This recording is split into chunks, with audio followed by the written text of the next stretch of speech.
put something on.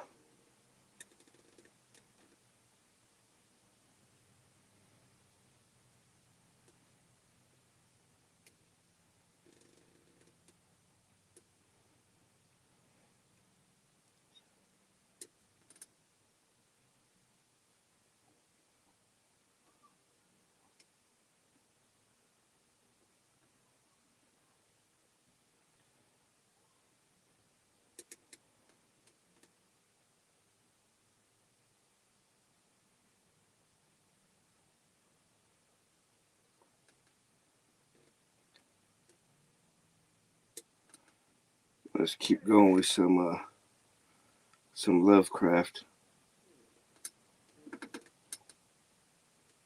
Chapter 1 of The Call of Cthulhu by H.P. Lovecraft. This legamus recording may be distributed and adapted freely for any purpose. Hey, Southsider, how you doing, bro? Read by Martin Rado. Just chilling and smoking. Of such great powers or beings, there may be conceivably a survival of a hugely remote period when consciousness was manifested perhaps in shapes and forms long since withdrawn before the tide of advancing humanity. Hope everyone's doing good tonight. Forms of which poetry and legend alone have caught a flying memory and called them gods, monsters, mythical beings of all sorts and kinds. Algernon Blackwood. Chapter 1. The Horror in Clay. The most merciful thing in the world, I think, is the inability of the human mind to correlate all its contents. We live on a placid island of ignorance in the midst of black seas of infinity, and it was not meant that we should voyage far. The sciences, each straining in its own direction, have hitherto harmed us little. But someday the piecing together of dissociated knowledge will open up such terrifying vistas of reality and of our frightful position therein that we shall either go mad from the revelation or flee from the light into the peace and safety of a new dark age. Theosophists have guessed at the awesome grandeur of the cosmic cycle wherein our world and human race form transient incidents. They have hinted at strange survivals and terms which that would sucks, freeze the blood if Southsider. not masked by bland optimism. Yeah, But one it is second not here. from them that there came the single glimpse of forbidden aeons which chills me when I think of it and maddens me when I dream of it. That glimpse, like all dead glimpses of truth, flashed out from an accidental piecing together of separated things. In this case, an old newspaper item and the notes of a dead professor. I hope that no one else will accomplish this piecing out. Certainly, if I live, I shall never knowingly supply a link in so hideous a chain. I think that the professor, too, intended to keep silent regarding the part he knew, and that he would have destroyed his notes had not sudden death seized him. My knowledge of the thing began in the winter of 1926-27, with the death of my great-uncle, George Gamel Angell, Professor Emeritus of Semitic Languages at Brown University, Providence, Rhode Island. Professor Angell was widely known as an authority on ancient inscriptions and had frequently been resorted to by the heads of prominent museums, so that his passing at the age of 92 may be recalled by many. How you doing? Locally, interest was intensified by the obscurity of the cause of death. The professor had been stricken whilst returning from the Newport. That sucks, Outsider. Falling suddenly. If I had the money, I'd be able to help you. Jostled by a nautical-looking Negro. Unfortunately, I'm broke as hell. On the precipitous hillside, which formed a shortcut from the waterfront amateurs, how you doing? Deceased's home in William Street.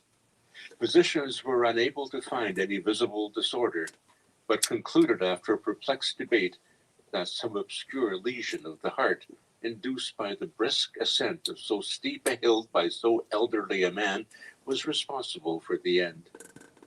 At the time, I saw no reason to dissent from this dictum, but latterly I'm inclined to wonder Actually, that sucks, More than outsider. wonder. As my great uncle's heir and executor, for he died a childless widower, Hey, I was BG, expected how to you go over doing? his papers with some thoroughness, and for that purpose moved his entire set of files and boxes to my quarters in Boston. Much of the material which I correlated will be later Since you're gonna published do by a the dab, I'll do one with American you, Archaeological Society. Damn Truth. But there was one box which I Let's get found my exceedingly shit. puzzling, and which I felt much averse from showing to other eyes. It had It's been going locked, pretty and I good, did not find the BG. key How till you it go occurred to doing? me to examine the personal ring which the You professor gotta get a carried in better his one pocket. eventually, cause only. And indeed, I succeeded in opening it, but when I Hey, did so, Anthony, how seemed you only to doing? be confronted by a greater and more closely locked barrier. For what could be the meaning of the queer clay bas-relief Just and the disjointed chilling, jottings, ramblings, and listening to a cuttings book, which I and found? smoking Had while my my brother's uncle at in work. his latter years become credulous of the most superficial impostors? I resolved to search out the eccentric sculptor responsible for this apparent disturbance of an old man's peace of mind.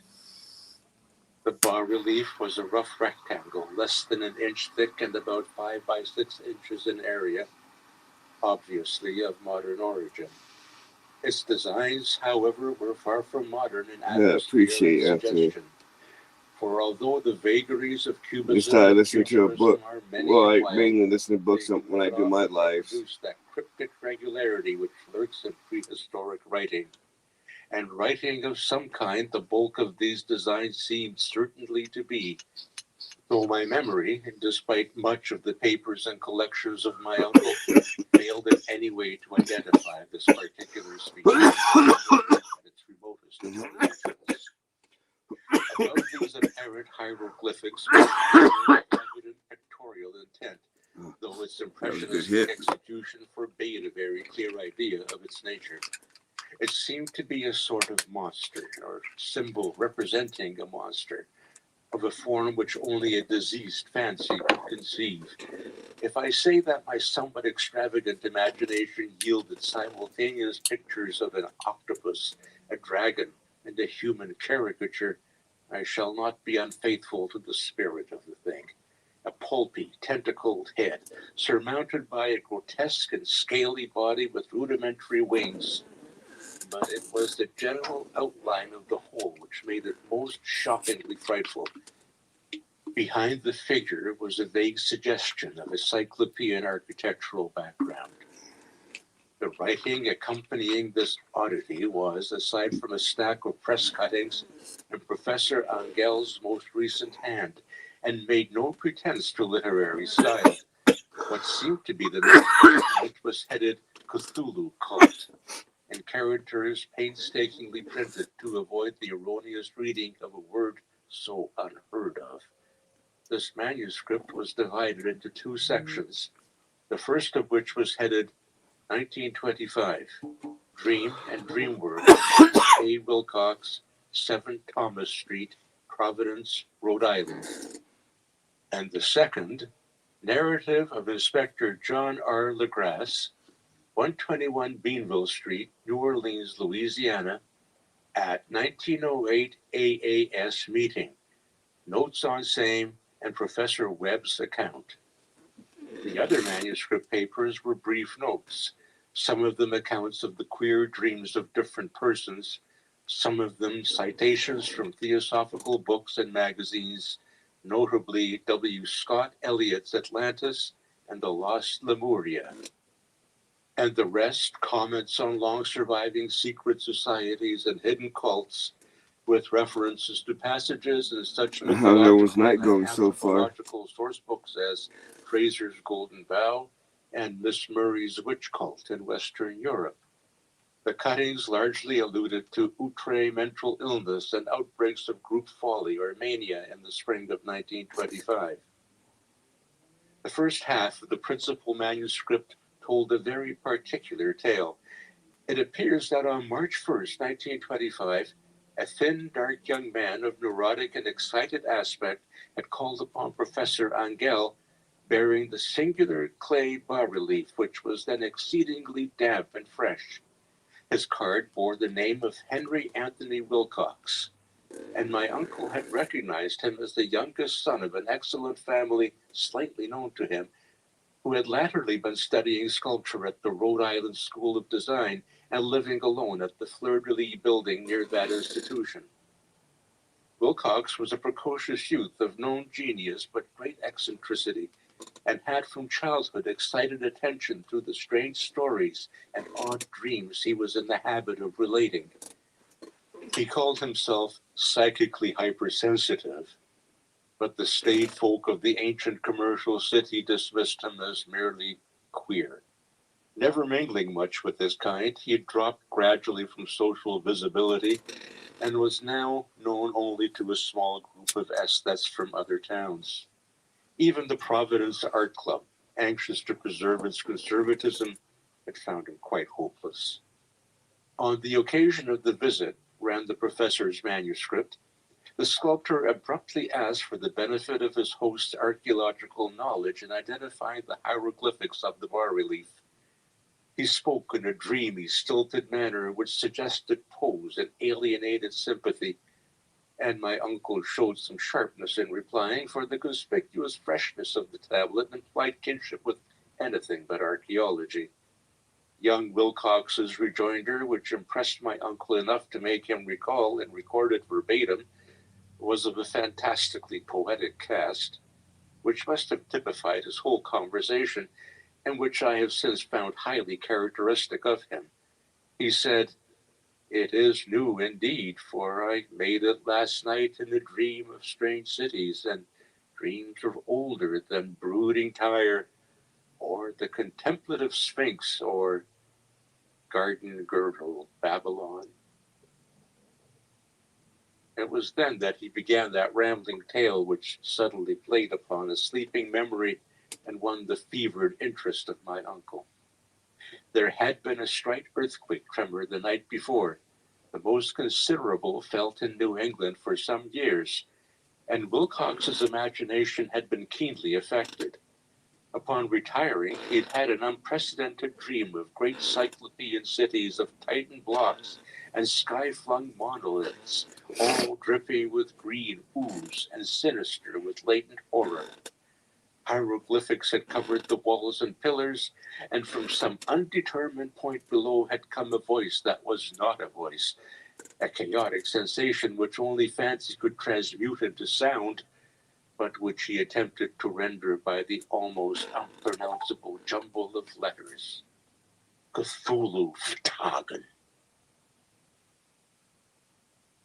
This verbal jumble was the key to the recollection which excited and disturbed Professor Angell.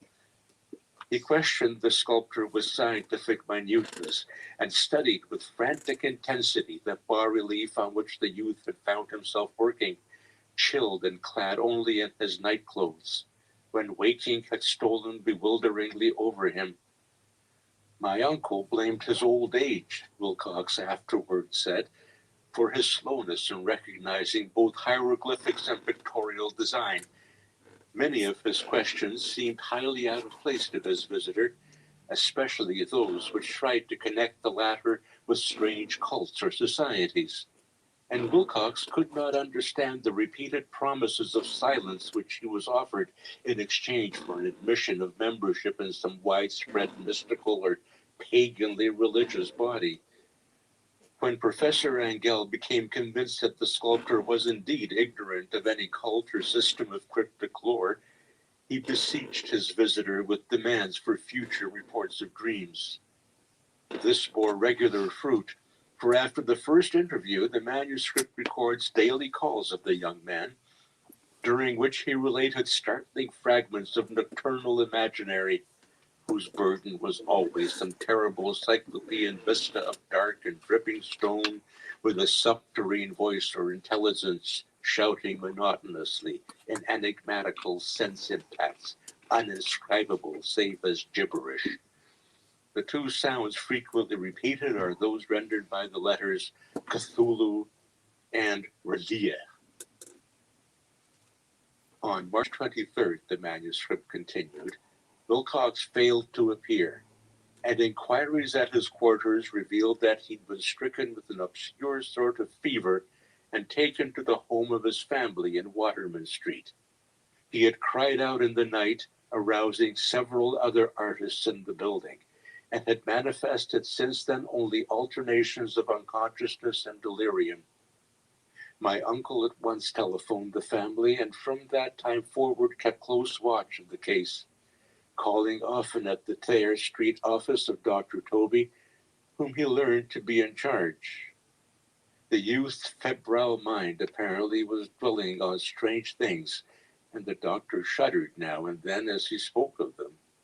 They included not only a repetition of what he'd formerly dreamed, but touched wildly on a gigantic thing, miles high, which walked or lumbered about. He at no time fully described this object, but occasional frantic words, as repeated by Dr. Toby, convinced the professor that it must be identical with the nameless monstrosity he sought to depict in his dream sculpture. Reference to this object, the doctor Hey, added, was Caucasian, how you invariably a doing? prelude to the young man's subsidence into lethargy. His Hobo's temperature, good. oddly enough, was not greatly above normal. Because hobos, that's what I used to do. I used to hot freight trains. That's why I kind of made that name. Than mental disorder. On April 2nd at about 3 p.m., every trace of Wilcox's malady suddenly ceased. He sat upright in bed, astonished to find himself at home and completely ignorant of what had happened in dream or reality since the night of March 22nd. Pronounced well by his physician, he returned to his quarters in 3 days. But to Professor Angell, he was of no further assistance. Oh, shit. Hell yeah. All traces of strange dreaming had vanished with his recovery, and my uncle kept no I used to like it because you see a whole another scenery of travel than you will any other way. Here, the first part of the manuscript ended, but No, I references didn't. to certain of the scattered notes gave me much material for thought. So much, in fact, that only the ingrained skepticism then forming my philosophy can account for my continued distrust of the artist. Because when I was traveling, I didn't run into too many old cats. There's a lot of younger cats out there now. Had strange visitations. My uncle, it seems, had quickly instituted a prodigiously body of inquiries amongst nearly all of the friends whom he could question without impertinence, asking for nightly reports of their dreams and the dates of any notable visions for some time past. The reception of his request seems to have varied, but he must, at the very least, have received more responses than any ordinary man could have handled without a secretary. This original correspondence was not preserved, but his notes formed a thorough and really significant digest. Average people in society and business, New England's traditional salt of the earth, gave an almost completely negative result. Those scattered cases of uneasy but formless nocturnal impressions appear here and there, always between March 23rd and April 2nd, the period of young Wilcox's delirium. Scientific men were little more affected, though 4 cases of vague descriptions suggest fugitive glimpses of strange landscapes, and in one case there is mentioned a dread of something abnormal. It was from the artists and poets that the pertinent answers came. That shit, hell yeah, and I know that that's badass, Caucasian. Had they been able to compare notes. As it was, lacking their original letters, I half suspected the compiler of having asked leading questions, or of having edited the correspondence in corroboration of what he had latently resolved to see. That is why I continued to feel that Wilcox, somehow cognizant of the old data which my uncle had possessed, had been imposing on the veteran scientist. These responses from aesthetes told disturbing tales. From February 28th to April 2nd, a large proportion of them had dreamed very bizarre things, the intensity of the dreams being immeasurably the stronger during the period of the sculptor's delirium.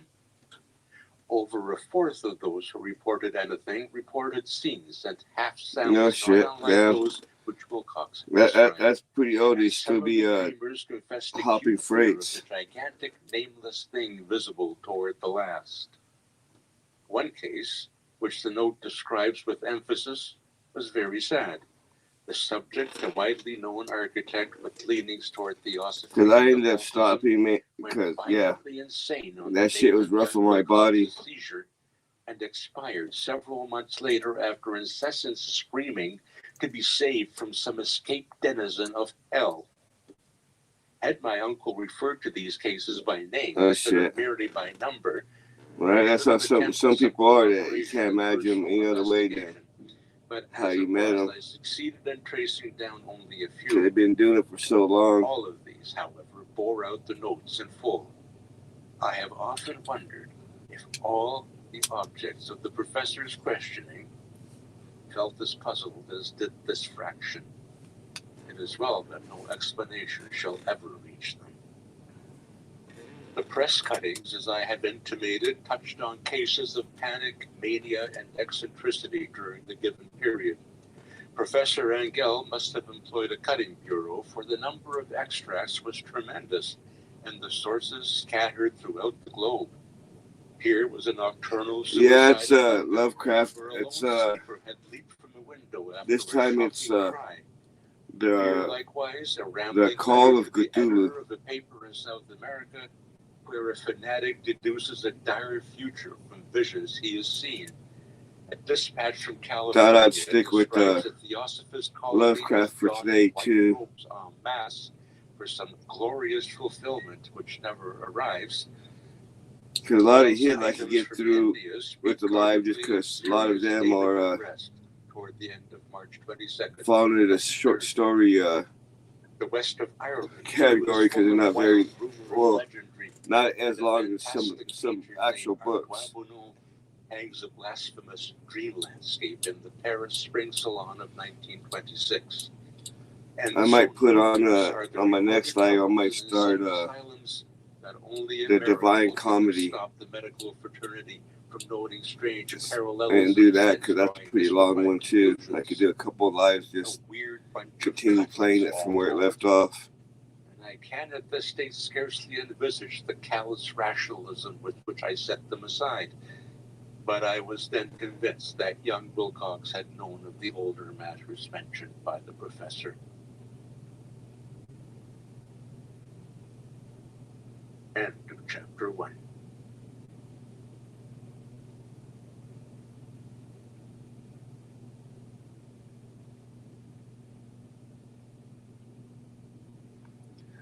Yeah, I'm gonna have to look for that one still. I couldn't remember the name when I was trying to look for it last night, but I remember it now.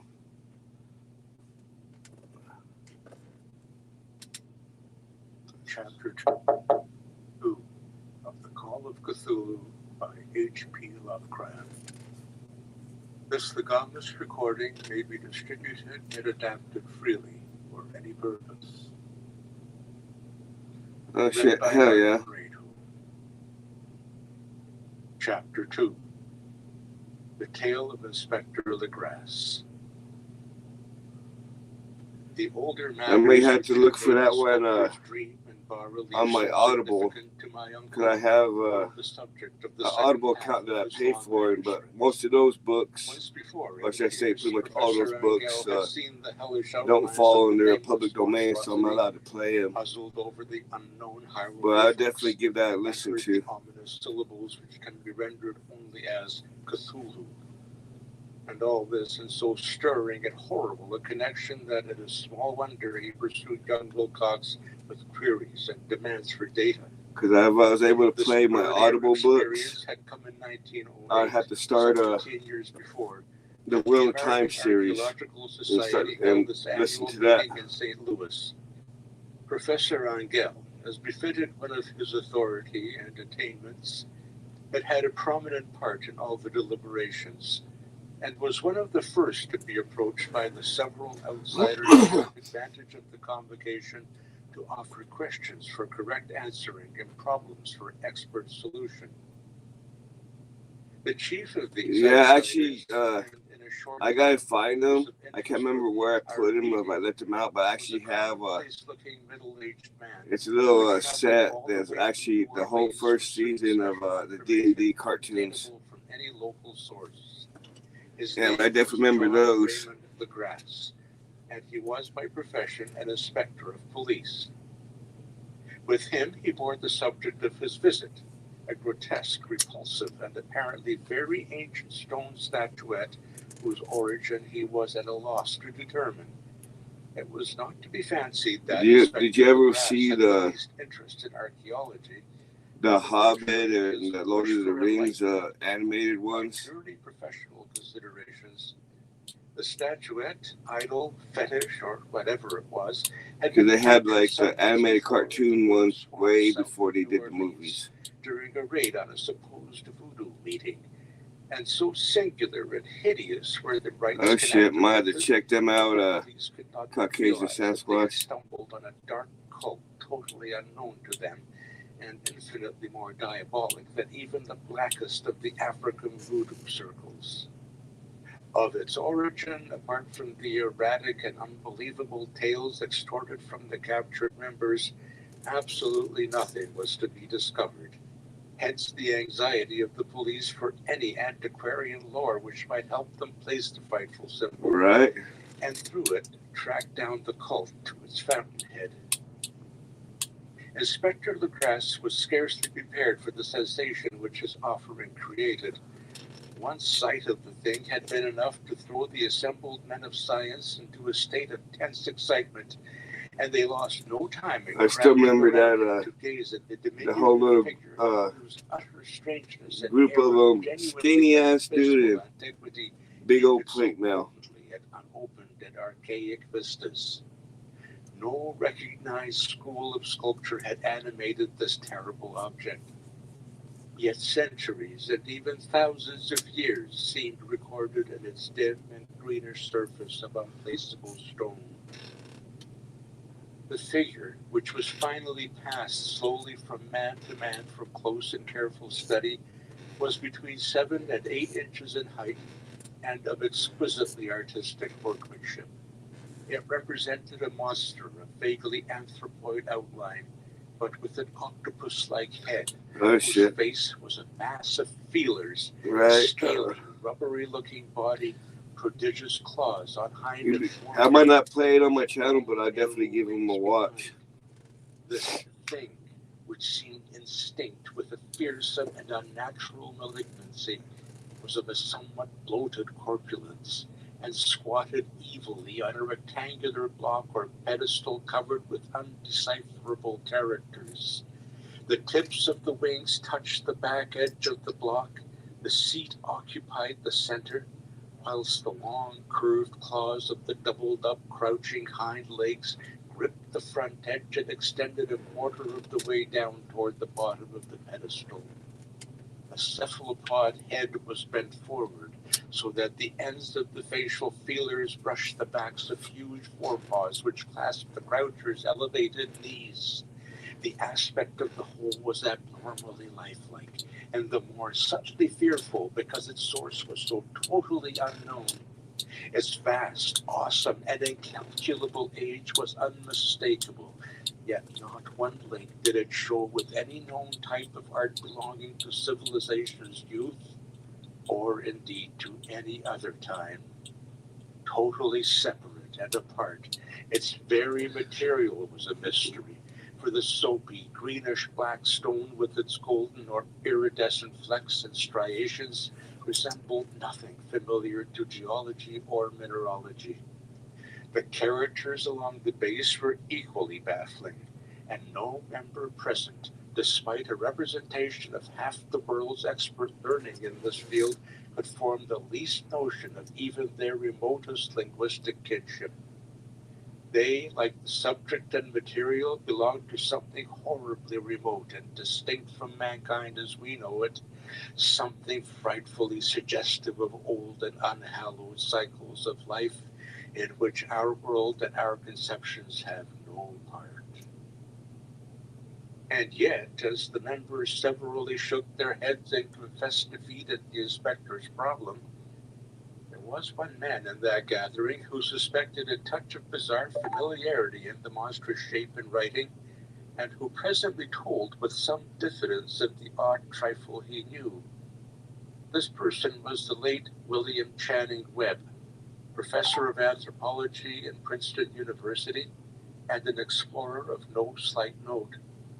Professor Webb had been engaged 48 years before in a tour of Greenland and Iceland in search of some runic inscriptions which he failed to unearth, and whilst high up on the West Greenland coast had encountered a singular tribe or cult of degenerate Eskimos whose religion, a curious form of devil worship, chilled him with its deliberate bloodthirstiness and repulsiveness. It was a faith of which other Eskimos knew little, and which they mentioned only with shudders, saying that it had come down from horribly ancient aeons before ever the world was made. Besides nameless rites and human sacrifices, there were certain queer hereditary rituals addressed to a supreme elder devil or Tornasuk.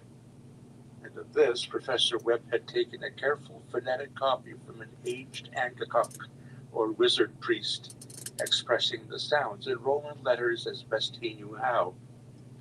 But just now of prime significance was the fetish which this cult had cherished, and around which they had danced when the aurora leaped high over the ice cliffs.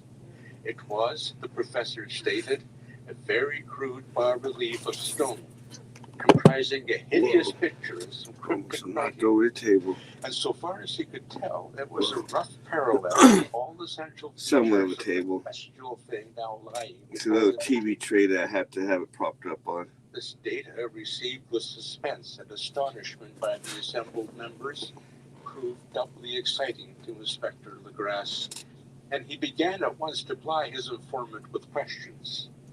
Having noted and copied an oral ritual among the swamp cult worshippers his men had arrested, he besought the professor to remember as best he might the syllables taken down amongst the diabolist Eskimos. There then followed an exhaustive comparison of details, and a moment of really odd silence when both detective and scientist agreed on the virtual identity of the phrase common to two hellish rituals so many worlds of distance apart. What, in substance, both the Eskimo wizards and the Louisiana swamp priests had chanted to their kindred idols was something very like this, the word divisions being guessed at from traditional breaks in the phrases chanted aloud.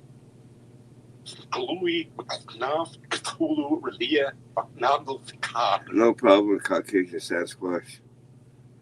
Legrasse had one point in advance of Professor Webb, for several among his mongrel prisoners had repeated to him what older celebrants had told them the words meant. This text, as given, ran something like this. In his house at R'lyeh, dead Cthulhu waits dreaming. And now, in response to a general and urgent demand, Inspector Legrasse related as fully as possible his experience with the swamp worshippers, telling a story to which I could see my uncle attach profound significance. It savored of the wildest dreams of mythmaker and theosophist, and disclosed an astonishing degree of cosmic imagination among such outcasts and pariahs as might be least expected to possess it.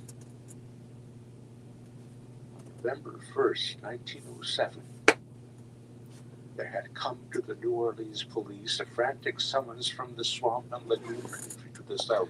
Yeah, do a dab out of my car to there, mostly primitive but good-natured descendants Focus of V. Lafitte's men, were in the grip of stark terror from an unknown thing which had stolen upon them in the night.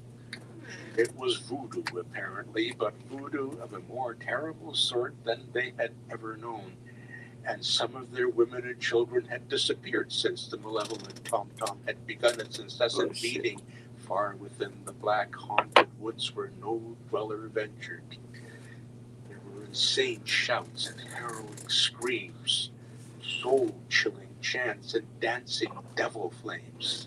And the frightened only that messenger part, that added, shatter the is. people could stand it no more. Shattered. Oh shit! So a body of 20 police, filling 2 carriages and an automobile, had set out in the late afternoon with the shivering squatter as a guide. At the end of the passable road they alighted, and for miles splashed on in silence through the terrible cypress woods where day never Oh came. damn! Ugly roots and Guess I malignant just lost a hanging little nooses chunk. of Spanish moss beset them, and now and then a pile of dank stones or fragment of a rotting wall, intensified by its hint of morbid habitation, a depression which every malformed tree and every fungus islet combined to create. At length the squatter settlement, a miserable huddle of huts, hove in sight, and hysterical dwellers ran out to cluster around the group of bobbing lanterns. The muffled beat of tom-toms was now faintly audible far, far ahead, and a curdling shriek came at infrequent intervals when the wind shifted. A reddish glare, too, seemed to filter through pale undergrowth beyond the endless avenues of forest night. Reluctant even to be left alone again, each one of Give the me 1 town's second, squatters everyone. refused point blank to advance another inch toward the scene of unholy worship. So Inspector Legrasse and his 19 colleagues plunged on unguided into black arcades of horror that none of them had ever trod before. The region now entered by the police was one of traditionally evil repute, substantially unknown and untraversed by white men.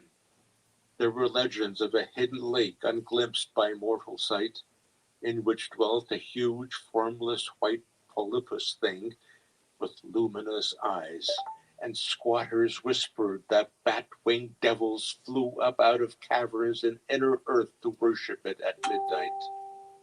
They said it had been there before d'Iberville, before La Salle, before the Indians, and before even the wholesome beasts and birds of the woods.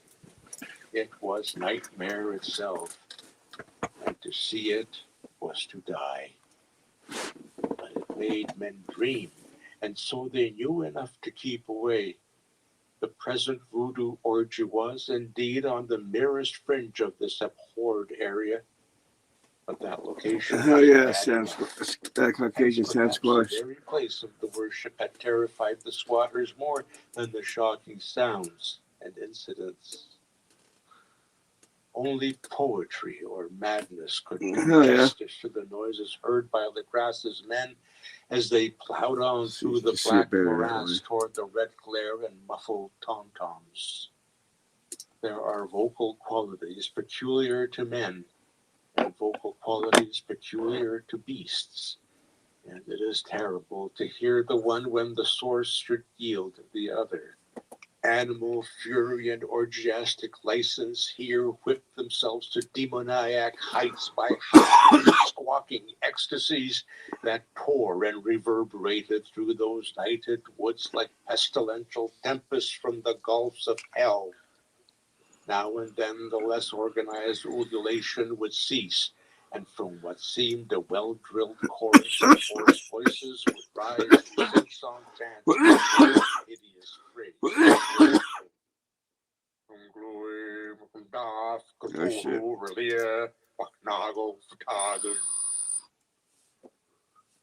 Then the men, having reached the spot where the trees were thinner, came suddenly in sight of the spectacle itself.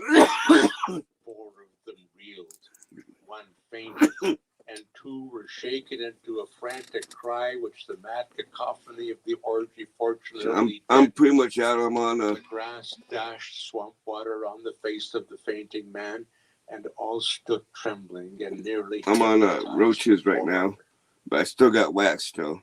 In a natural glade of the swamp stood a grassy island of perhaps an acre's extent, clear of trees and tolerably dry.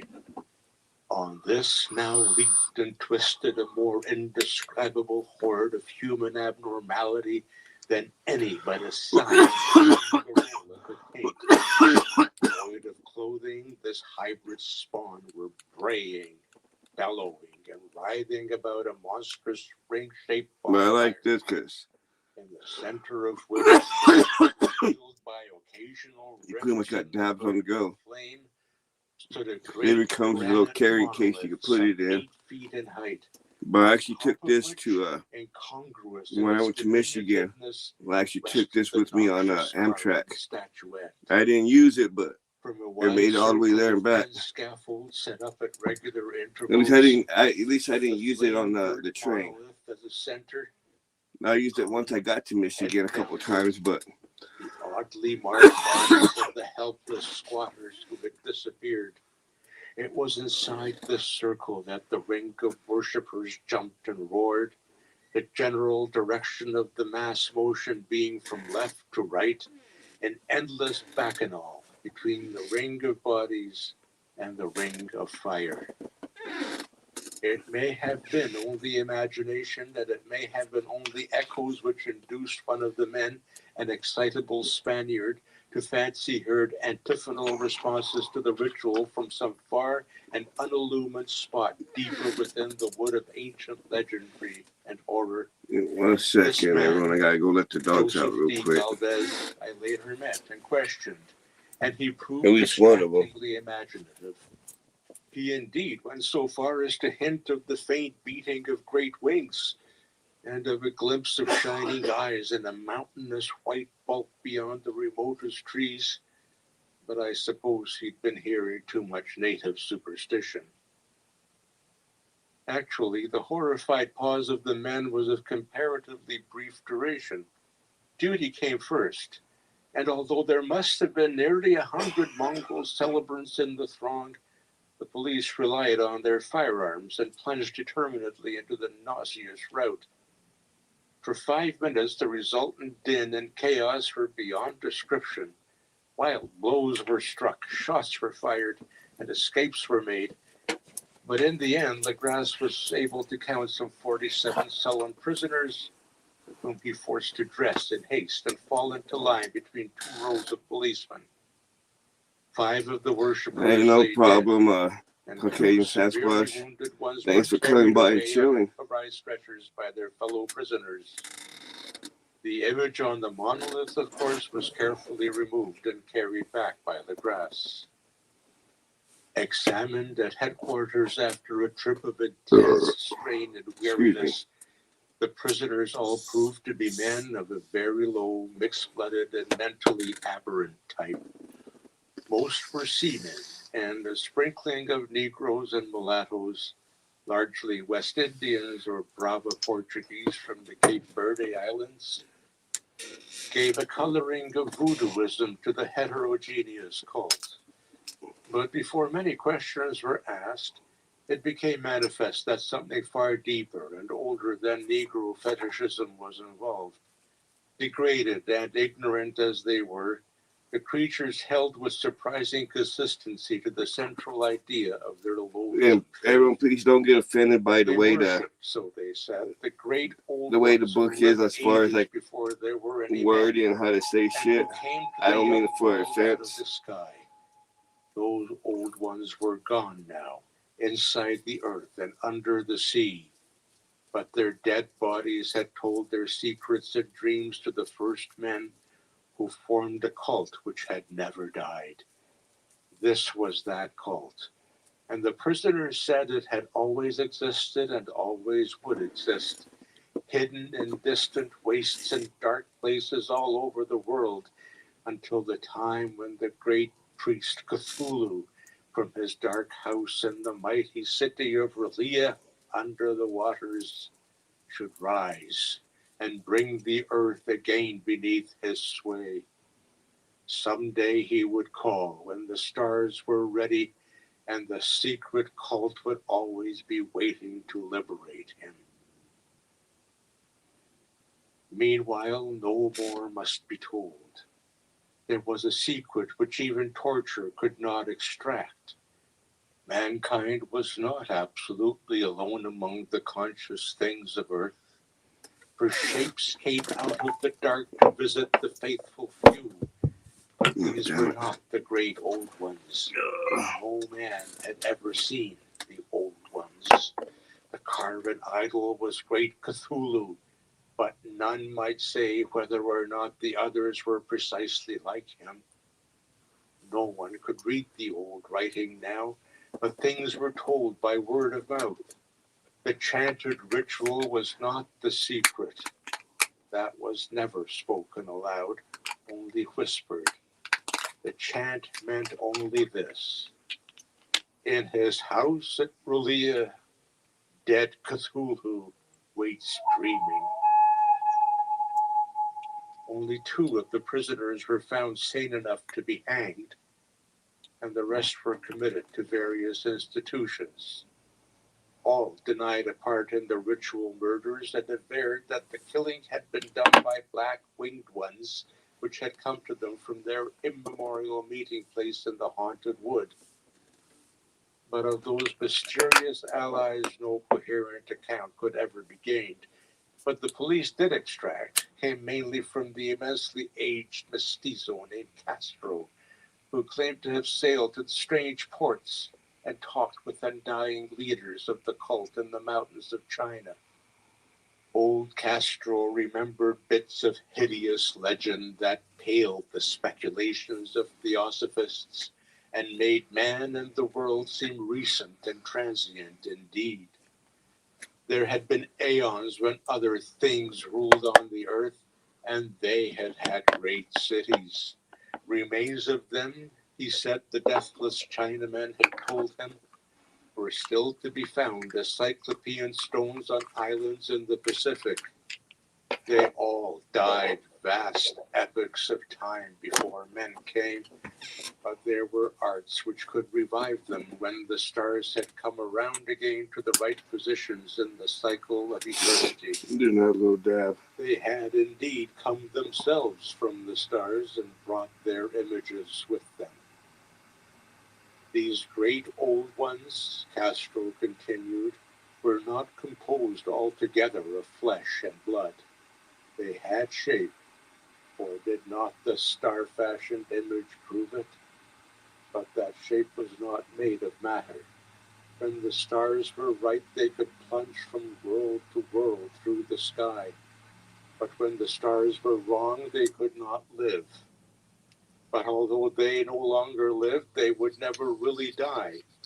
They all lay in stone houses in their great city of R'lyeh, preserved by the spells of mighty Cthulhu, glorious resurrection when the stars and the earth might once more be ready for them. But at that time, some force from outside must serve to liberate their bodies. The spells of the impact likewise prevented them from making an initial move. Luckily, ours isn't doing too bad today. Uncounted millions of years rolled Because by. that was, I think, just the other day, They knew all that was occurring in the universe. they kept messing up. It would disconnect for a little bit, When, like 5 minutes at days most. of chaos, the first Then men it would came. reconnect again. The great old ones spoke to the sensitive But did that about them by throughout the their day. dreams, for only thus could their language touch the minds of mammals. It would suck if you were, it would suck when we were doing something Those first men formed online or watching something. all idols which the great ones showed them. Idols brought in dim eras from dark stars. That cult would never die till the stars came right again, and the secret priests would take great Cthulhu from his tomb to revive his subjects and resume his rule of earth. The time would be easy to know, for then mankind would have become as the great old free and wild and beyond good and evil, with laws and morals thrown aside, and all men shouting and killing and reveling in joy. Then the liberated old ones would teach them new ways to shout and kill and revel and enjoy themselves. And all the earth would flame with a holocaust of ecstasy and freedom. Meanwhile, the cult, by appropriate rites, must keep alive the memory of those ancient ways and shadow forth the prophecy of their return. In the elder times, chosen men had talked with the entombed old ones in dreams. But then something happened. The great stone city R'lyeh, with its monoliths and sepulchres, had sunk beneath the waves. Damn, that Deep sucks. waters full of the one primal mystery through which not even thought That really passed sucked for had cut off me the or my spectral brother, impact. cause yeah, we tend to Memory stay up never late. died, and the high priest said that the city would rise again when the stars were right. Then came out of the earth the black spirits of earth, moldy and shadowy, and full of dim rumors picked up in caverns beneath forgotten sea bottoms. But of them old Castro dared not speak much. He cut himself off hurriedly, and no amount of persuasion or subtlety could elicit more in this direction. The size of the old ones, too, he Oh, shit. curiously declined to mention. Of the cult, he said that he thought the center lay amid the pathless desert of Arabia, Yeah, that really sucked just the cause city of it limits you on dreams hidden. what you could do as far as like putting out It was content not live and allied to whatnot. the European witch cult and was virtually unknown beyond its members. No book had ever really hinted of it, though the deathless Chinaman said that there were double meanings in the Necronomicon of the mad Arab Abdul al-Hazred, which the initiated might read as they chose, especially the much-discussed couplet, "That is not dead which can eternal lie, and with strange aeons even death may die."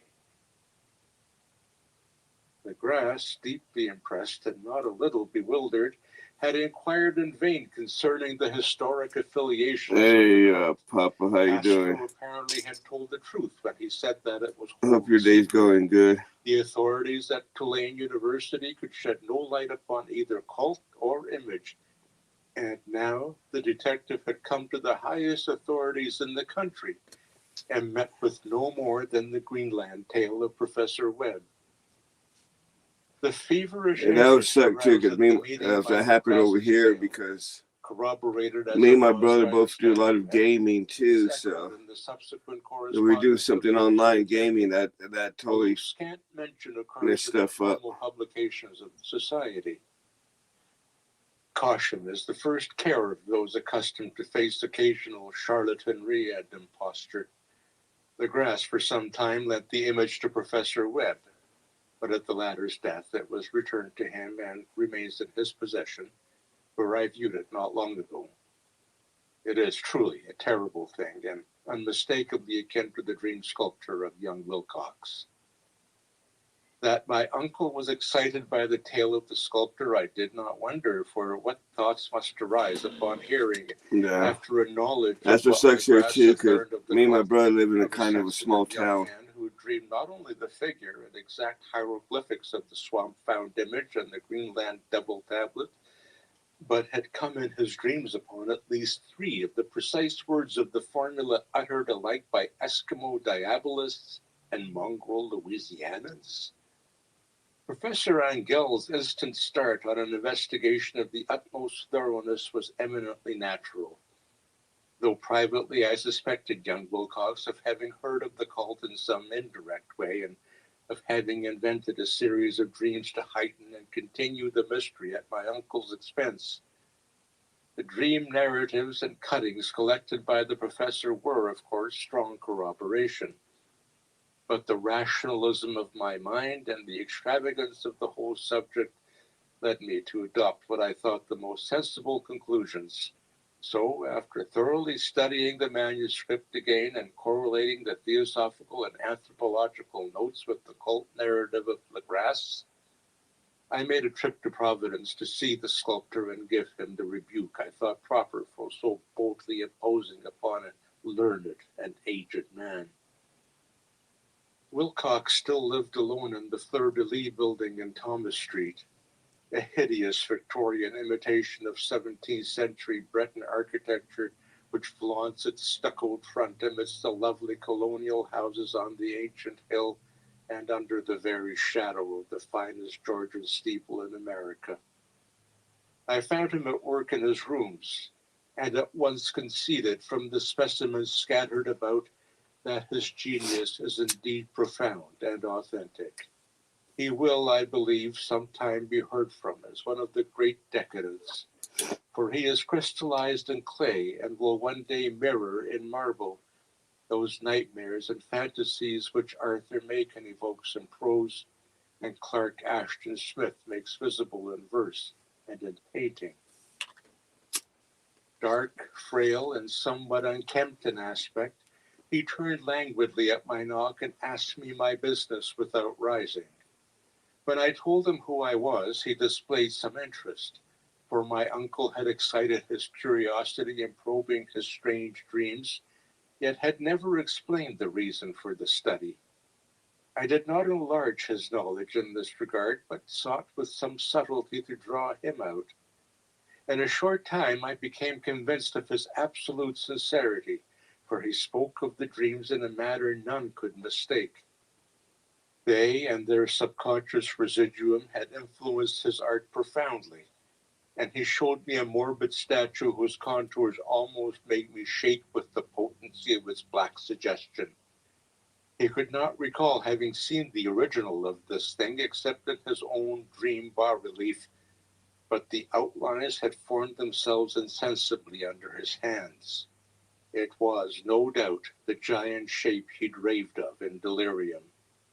That he really knew nothing of the hidden cult, save from what my uncle's relentless catechism had let fall, he soon made clear. And again I strove to think of some way in which he could possibly have received weird impressions. He talked of his dreams in a strangely poetic fashion, making me see with terrible vividness the damp cyclopean city of slimy green stone, whose geometry, he oddly said, was all wrong, and hear with frightened expectancy the ceaseless half-mental calling from underground, Cthulhu Fhtagn, Cthulhu Fhtagn. These words had formed part of that dread ritual which told of that Cthulhu's dream vigil in his stone vault at Belia, and I felt deeply moved despite my rational beliefs. Wilcox, I was sure, had heard of the cult in some casual way and had soon forgotten it amidst the mass of his equally weird reading and imagining. Later, by virtue of its sheer impressiveness, it had found subconscious expression in dreams, in the bas-relief, and in the terrible statue I now beheld, so that his imposture upon my uncle had been a very innocent one. The youth was of a type, at once slightly affected and slightly ill-mannered, which I could never like, but I was willing enough now to admit both his genius and his honesty. I took leave of him amicably and wished him all the success his talent promises. The matter of the cult still remained to fascinate me, and at times I had visions of personal fame from researches into its origin and connections. I visited New Orleans, talked with Legras and others of that old Caucasian party, Sasquatch. saw the frightful image, and even questioned What you much of the cooking up? multiple prisoners that still survived. Old Castro, unfortunately, had been dead for some years. What I now heard so graphically at first hand, though it was really no more than a detailed confirmation of what my uncle had written, excited me afresh, for I felt sure that I was on the track of a very real, very secret, and very ancient religion whose discovery would make me an anthropologist of note. My attitude was still one of absolute materialism, as I wish it still were, and I discounted with almost inexplicable perversity the coincidence of the dream notes and the odd cuttings collected by Professor Angell. One thing I began to suspect, and which now I fear I know, is that my uncle's death was far from natural. He fell on a narrow hill street leading up from an ancient waterfront swarming with foreign mongrels after a careless push from a Negro sailor. I did not forget the mixed blood and marine pursuits of the cult members of Louisiana, and would not be surprised to learn of secret methods and rites and beliefs. Yeah, Legras, his men, Caucasian it is true, had Sasquatch. been let alone, but in Norway, a certain seaman who saw things is dead. Might not the deeper inquiries of my uncle after encountering the sculptor's data have come to sinister ears? I think Professor Angell died because he knew too much, or because he was likely to learn too much. Whether I shall go as he did remains to be seen, for I have learned much now.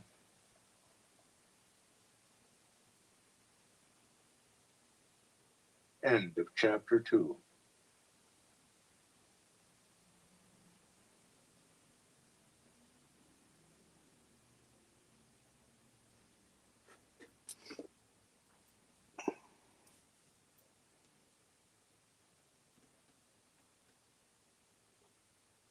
Chapter 3 of The Call of Cthulhu by H.P. Lovecraft. This Legamus recording may be distributed and adapted freely for any purpose. Read by Martin Rado. Chapter 3. The Madness from the Sea. If heaven ever wishes to grant me a boon, it will be a total effacing of the results of a mere chance which fixed my eye on a certain strayed piece of shell paper. It was nothing on which I would naturally have stumbled in the course of my life, for it was an old Australian journal, the Sydney Bulletin for April 18th, 1925. It had escaped even the Cutting Bureau, which had at the time of its issuance been avidly collecting material for my uncle's research. I had largely given over my inquiries into what Professor Angell called the Cthulhu Hell yeah. cult, and was visiting a learned friend in Patterson, New Jersey, the curator of a local museum and a mineralogist of note. Yeah, I was about to say, that sounds pretty Examining one good. day the reserved specimens roughly set on the storage shelves in a rear room of the museum, my eye was caught by an odd picture in one of the old papers spread beneath the stones. It was the Sydney Bulletin, for my friend had wide affiliations in all conceivable foreign parts, and the picture was a half-tone cut of a hideous stone image almost identical with that which Legras had found in the swamp. Eagerly clearing the sheet of its precious contents, I scanned the item in detail and was disappointed to find it of only moderate length. What it suggested, however, was of portentous significance to my flagging quest, and I carefully tore it out for immediate action. It read as follows: Mystery derelict found at sea. Vigilant arrives with helpless armed New Zealand yacht in tow. One survivor and dead man found aboard. Tale of desperate battle and deaths at sea. Rescued seaman refuses particulars of strange experience. Odd idol found in his possession. Inquiry to follow. The Morris and Company's freighter Vigilant, bound from Valparaiso, arrived this morning at its wharf in Darling Harbor, having in tow the battled and disabled but heavily armed steam yacht Alert of Dunedin, New Zealand, which was sighted April 12th in south latitude 34 degrees 21 minutes, west longitude 152 degrees 17 minutes, with one living and one dead man aboard. The Vigilant left Valparaiso March 25th, and on April 2nd was driven considerably south of her course by exceptionally heavy storms and monster waves. On April 12th, the derelict was sighted, and though apparently deserted, was found upon boarding to contain one survivor in a half-delirious condition and one man who had evidently been dead for more than a week. The living man was clutching a horrible stone idol of unknown origin, about a foot in height, regarding whose nature authorities at Sydney University, the Royal Society, and the museum in College Street all profess complete bafflement, and which the survivor says he found in the cabin of the yacht in a small carved shrine of common pattern. This man, after recovering his senses, told an exceedingly strange story of piracy and slaughter. He is Gustav Johansen, a Norwegian of some intelligence, and had been second mate of the two-masted schooner Emma of Auckland, which sailed for Callao February 20th with a complement of 11 men. The Emma, he says, was delayed and thrown widely south of her course by the great storm of March 1st, and on March 22nd in south latitude 49 degrees 51 minutes, west longitude 128 degrees 34 minutes, encountered the Alert, manned by a queer and evil-looking crew of Kanakas and half-castes. Being ordered peremptorily to turn back, Captain Collins refused, whereupon the strange crew began to fire savagely and without warning upon the schooner, with a peculiarly heavy battery of brass cannon forming part of the yacht's equipment. The Emma's men showed fight, says the survivor, and though the schooner began to sink from shots beneath the waterline, they managed to heave alongside their enemy and board her, grappling with the savage crew on the yacht's deck and being forced to kill them all. Hey, T-Birds, how you doing? Because of their particularly Who's walking the plank, huh? desperate, though rather clumsy mode of fighting. 3 of the Emma's men, including I'm not sure Collins who's gonna and have to First walk Mate the plank Green, just yet. were killed, and the remaining 8 under Second Mate Johansen proceeded to navigate the captured yacht, going ahead in their original direction to see if any reason for their ordering back had existed. The next day, it appears, they raised and landed on a small island, although none is known to exist in that part of the ocean, and 6 of the men somehow died ashore, though Johansen is queerly reticent about this part of the story and speaks only of their falling into a rock chasm. Later, it seems, he and one companion boarded the yacht and tried to manage her, but were beaten about by the storm of April 2nd. From that time till his rescue on the 12th, the man remembers little, and he does not even recall when William Brighton, his companion, died. Brighton's I don't think any of Lovecraft's books there's a good ending. Probably due to Well, it's a good ending, but exposure. not for the characters. Cable advices from Dunedin report that the Alert was well known there as an island trader and bore an evil reputation along the waterfront. It was owned by a curious group of half-castes whose frequent meetings and night trips to the woods attracted no little curiosity, and it had set sail in great haste just after the storm and earth tremors of March 1st. Our Auckland correspondent gives the Emma and her crew an excellent reputation, and Johansen is described as a sober and worthy man. The Admiralty will institute an inquiry on the whole matter beginning tomorrow, at which every effort will be made to induce Johansen to speak more freely than he has done hitherto. This was all, together with a picture of the hellish image. But what a train of ideas it started in my mind. Here were new treasuries of data on the Cthulhu cult, and evidence that it has strange interest at sea as well as on land. What motive prompted the hybrid crew to order back the Emma as they sailed about with their hideous idol? What was the unknown island on which 6 of the Emma's crew had died, and about which the mate Johansen was so secretive? What had the Vice Admiralty's investigation brought out, and what was known of the noxious cult in Dunedin?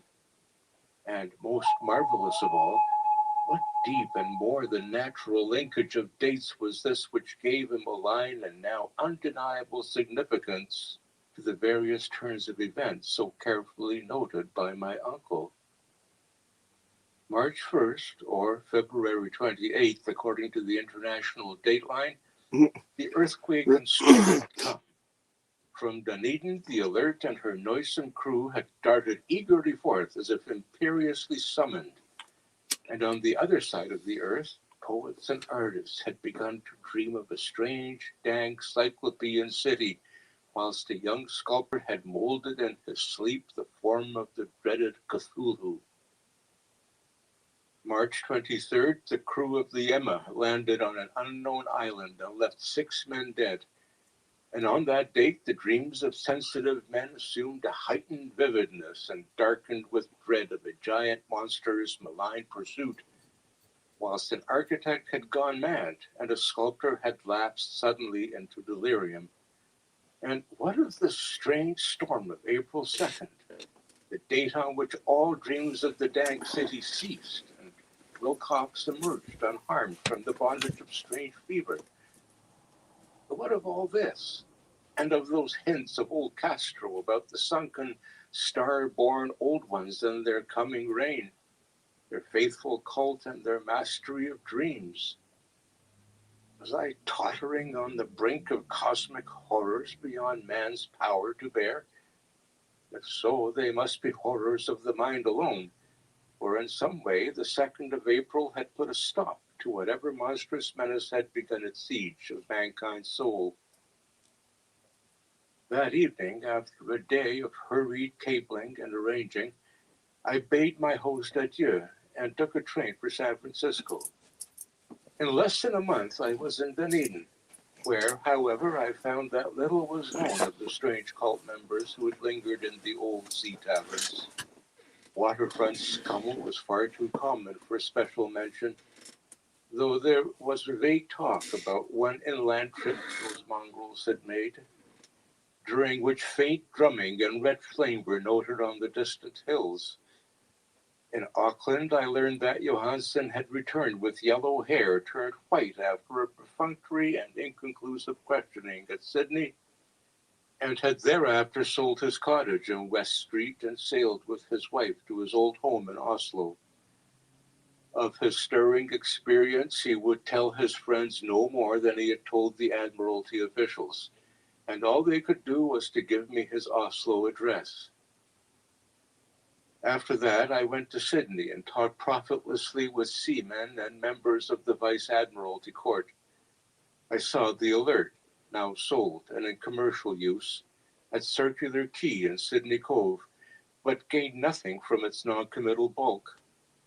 The crouching image, with its cuttlefish head, dragon body, scaly wings, and hieroglyph pedestal, was preserved in the museum at Hyde Park, and I studied it long and well, finding it a thing of balefully exquisite workmanship, and with the same utter mystery, terrible antiquity, and unearthly strangeness of material which I had noted in Legras's smaller specimen. Geologists, the curator told me, had found it a monstrous puzzle, for they vowed that the world held no rock like it. Then I thought with a shudder of what old Castro had told Legras about the old ones. They had come from the stars and had brought their images with them. Shaken with such a mental resolution as I had never before known, I now resolved to visit mate Johansen in Oslo. Sailing for London, I re-embarked at once for the Norwegian capital, and one autumn day landed at the trim wharves in the shadow of the Egeberg. Johansen's address, I discovered, lay in the old town of King Harald Hardrada, which kept alive the name of Oslo during all the centuries that the greater city masqueraded as Christiana. I made the brief trip by taxicab and knocked with palpitant heart at the door of a neat and ancient building with plastered front. A sad-faced woman in black answered my summons, and I was stung with disappointment when she told me in halting English that Gustav Johansen was no more. He had not long survived his return, said his wife, for the doings at sea in 1925 had broken him. He had told her no more than he told the public, but had left a long manuscript of technical matters, as he said, written in English, evidently in order to guard her from the peril of casual perusal. During a walk through a narrow lane near the Gothenburg dock, a bundle of papers falling from an attic window had knocked him down. Two Lascar sailors at once helped him to his feet, but before the ambulance could reach him, he was dead. Physicians found no adequate cause of the end and laid it to heart trouble and a weakened constitution. I now felt gnawing at my vitals that dark terror which will never leave me till I too am at rest, accidentally or otherwise. Persuading the widow that my connection with her husband's technical matters was sufficient to entitle me to his manuscript, I bore the document away and began to read it on the London boat. It was a simple, rambling thing, a naive sailor's effort at a post facto diary, and strove to recall day by day that last awful voyage. I cannot attempt to transcribe it verbatim in all its cloudiness and redundance, but I will tell its gist enough to show why the sound of water against the vessel's sides became so unendurable to me that I stopped my ears with cotton.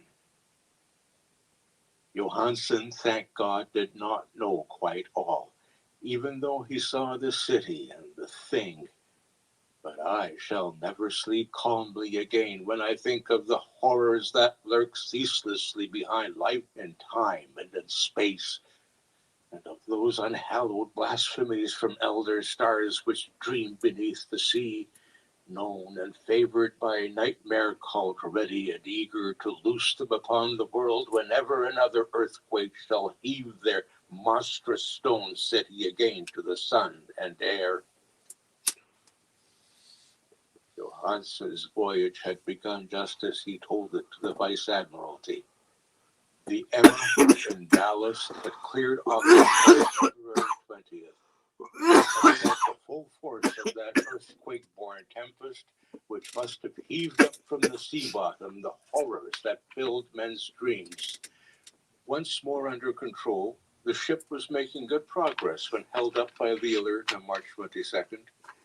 And I could feel the mate's regret as he wrote of her bombardment and sinking.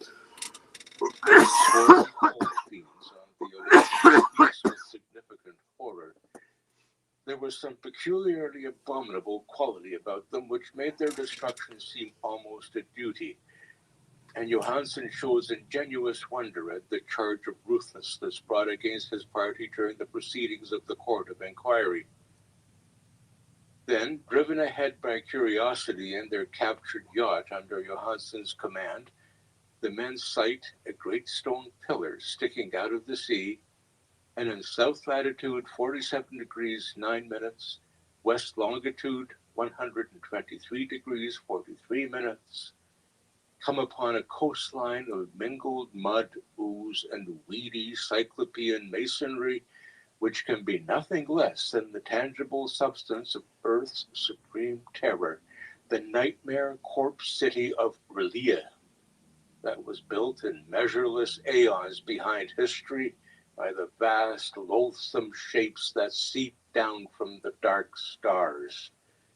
There lay great Cthulhu and his hordes, hidden in green, slimy vaults, and sending out at last, after cycles incalculable, the thoughts that spread fear to the dreams of the sensitive and called imperiously to the faithful to come on a pilgrimage of liberation and restoration.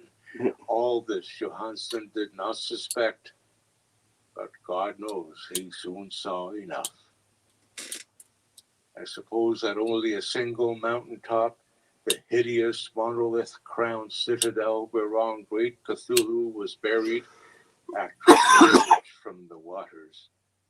When I think of the extent of all that may be brooding down there, I almost wish to kill myself forthwith. Johansen and his men were awed by the cosmic majesty of this dripping Babylon of elder demons, and must have guessed without guidance that it was nothing of this or of any sane planet.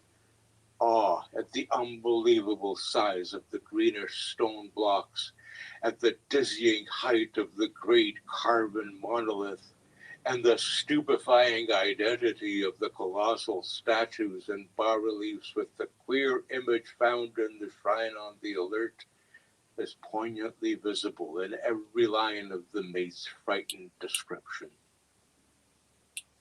Without knowing what futurism is like, Johansen achieved something very close to it when he spoke of the city. For instead of describing any definite structure or building, he dwells only on broad impressions of vast angles and stone surfaces, surfaces too great to belong to anything right or proper for this earth, and impious with horrible images and hieroglyphs. I mention this talk about angles because it suggests something Wilcox had told me of his awful dreams. He said that the geometry of the dream place he saw was abnormal, non-Euclidean, and loathsomely redolent of spheres and dimensions apart from ours. Now an unlettered seaman felt the same thing whilst gazing at the terrible reality. Johansen and his men landed on a sloping mud bank on this monstrous acropolis and clambered slipperily up over Titan oozy blocks which could have been no mortal staircase. The very sun of heaven seemed distorted when viewed through the polarizing miasma welling out from the sea-soaked perversion, and twisted menace and suspense lurked leeringly in those crazily elusive angles of carven rock where a second glance showed concavity after the first showed convexity. Something very like fright had come over all the explorers before anything more definite than rock and ooze and weed was seen. Each would have fled had he not feared the scorn of the others, and it was only half-heartedly that they searched, vainly as a proof of some portable souvenir to bear away. It was Rodriguez who climbed up the foot of the monolith and shouted of what he'd found. The rest followed him and looked curiously at the immense carved door with the now familiar squid dragon bas-relief. It was, Johansen said, like a great barn door, and they all felt that it was a door because of the ornate lintel, threshold, and jambs around it, although they could not decide whether it lay flat like a trapdoor or slantwise like an outside cellar door. As Wilcox would have said, the geometry of the place was all wrong.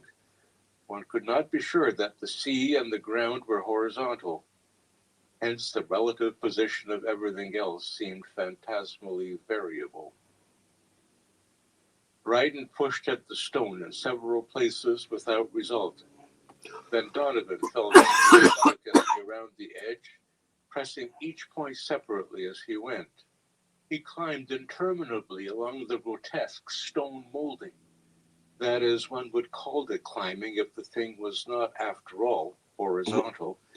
Yeah, it's Lovecraft. It's the universe could be so the vast. Call of Cthulhu.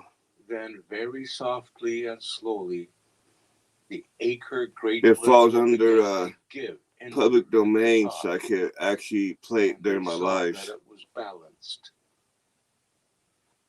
Donovan slid, it's old school horror, so himself down or along the jam and rejoined his fellows, and everyone watched the queer recession of the monstrously carven portal. In this fantasy of prismatic distortion, it moved anomalously in a diagonal way so that all the rules of matter and perspective seemed upset. The aperture was black with a darkness almost material. That tenebrousness was indeed a positive quality, for it obscured such parts of the inner walls as ought to have been revealed, and actually burst forth like smoke from its aeon-long imprisonment, visibly darkening the sun as it slunk away into the shrunkening gibbous sky on flapping membranous wings. The odor rising from the newly opened depths was intolerable, and at length the quick-eared Hawkins thought he heard a nasty slopping sound down there. Everyone listened, and everyone was listening still when it lumbered slobberingly into sight and gropingly squeezed this gelatinous green immensity through the black doorway into the tainted outside air of that poisoned city of madness.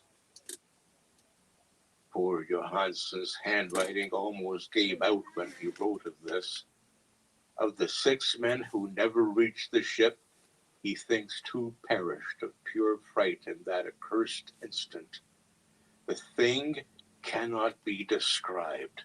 There is no language for such abysms of shrieking and immemorial lunacy, such eldritch contradictions of all matter, force, and cosmic order. A mountain walked or stumbled. God, what wonder that across the earth a great architect went mad. Hell yeah, And poor Caucasian Wilcox raved with Sasquatch. fever in that telepathic instant. The thing of the idols, the green, sticky spawn of the stars, had awaked. Well, I say probably messy, but definitely probably good too. Right again. And what an age-old Easy, the cult messy had failed burgers to are the do best by ones. design, a band of innocent sailors had done by accident. After vigintillions of years, great Cthulhu was loose again and ravening for delight. 3 men were swept up by the flabby claws before anybody turned. God rest them, if there be any rest in the universe. They were Donovan, Guerrera, and Angstrom. Parker slipped as the other 3 were plunging frenziedly over endless vistas of green-crusted rock to the boat, and Johansen swears he was swallowed up by an angle of masonry which shouldn't have been there, an angle which was acute but behaved as if it were obtuse. So only Bryden and Johansen reached the boat and pulled desperately for the Hell yeah, as the T-Bird, thanks for stopping by. Yeah, skunks and dogs, hesitated, not a good mix. floundering at the edge of the water. Steam had not been suffered to go down entirely, despite the departure of all hands for the shore, and it was the work of only a few moments of feverish rushing up and down between wheel and engine to get the alert underway. Slowly, amidst the distorted horrors of that indescribable scene, she began to churn the lethal waters, whilst on the masonry of that charnel shore that was not of earth, the Titan thing from the stars slavered and gibbered like Polypheme cursing the fleeing ship of Odysseus. Then, bolder than the storied Cyclops, great Cthulhu slid greasily into the water and began to pursue with vast wave-raising strokes of cosmic potency. Bryden looked back and went mad, laughing shrilly as he kept on laughing at intervals till death found him one night in the cabin, whilst Johansen was wandering deliriously. Oh shit, I've heard that. That's supposed to be pretty good eating. It's just a trick of knowing that the thing could surely overtake the alert getting them clean good. Was fully up, he resolved on a desperate chance, and setting the engine for full speed, ran lightning-like on deck and reversed the wheel. There was a mighty eddying and foaming in the noisome brine, and as the steam mounted higher and higher, the brave Norwegian drove his vessel head-on against the pursuing jelly, which rose above the unclean froth like the stern of a demon galleon. The awful squid head with writhing feelers came nearly up to the bowsprit of the sturdy yacht, but Johansen drove on relentlessly. There was a bursting as of an exploding bladder, and slushy nastiness as of a cloven sunfish, a stench as of 1,000 open graves, and a sound that the chronicler could not put on paper. For an instant, the ship was befouled by an acrid and blinding green cloud, and then there was only a venomous seething astern, where, God in heaven, the scattered plasticity of that nameless sky spawn was nebulously recombining in its hateful original form, whilst its distance widened every second as the alert gained impetus from its mounting steam. And that was all. After that, Johansen only brooded over the idol in the cabin and attended to a few matters of food for himself and the laughing maniac by his side. He did not try to navigate after the first bold flight, for the reaction had taken something out of his soul. Then came the storm of April 2nd, and a gathering of the clouds about his consciousness. There is a sense of spectral furling through liquid gulfs of infinity, of dizzying rides through reeling universes on Comet's tail, and of hysterical plunges from the pit to the moon and from the moon back again to the pit. Ooh, All livened by a cachinnating that was chorus of that was distorted, sick, Cheapers. hilarious elder gods and the green bat-winged mocking imps of Tartarus. Out of that dream came rescue. The vigilant, the vice admiral. Was it like Don dish soap supposed to be, or something else supposed to be to help get that smell out? He could not tell. They would think him mad. He would write of what he knew before I death think it's like came, Dawn but and his lemon wife juice or must something not like that. guess. Death would be a boon if only it. My brother had to do it to his old dog That was the a couple of times because him and now I have placed it in the tin his box brother beside the relief and the papers of Professor tore Angell. up a skunk that they got hold of. With it shall go this record of mine, this test of my own sanity, wherein is pieced together that which I hope may never be pieced together again. I have looked upon all that the universe has to hold of horror, and even the skies of spring and the flowers of summer must ever afterward be poison to me. But I do not think my life will be long.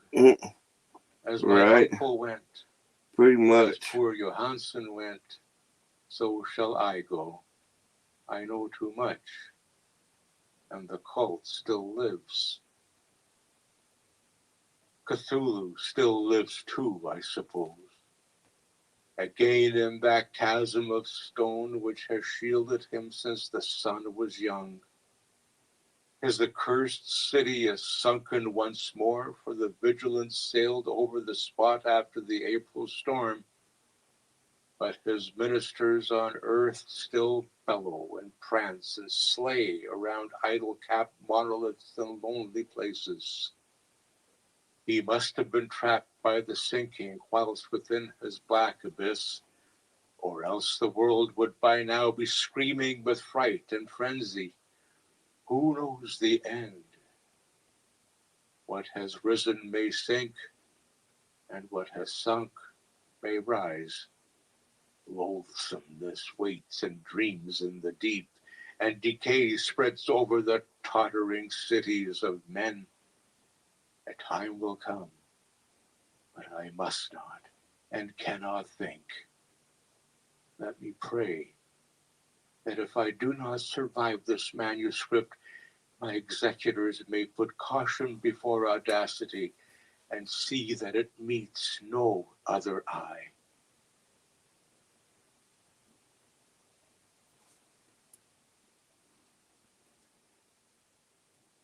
End of chapter 3. End of The Call of Cthulhu by H.P. Lovecraft. For more information or to volunteer, please.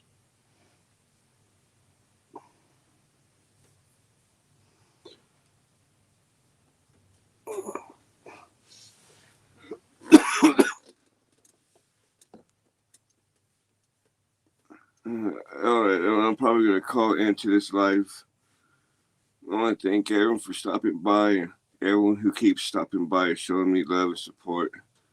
Definitely appreciate everyone. Until next time, everyone, Hobo Scum out.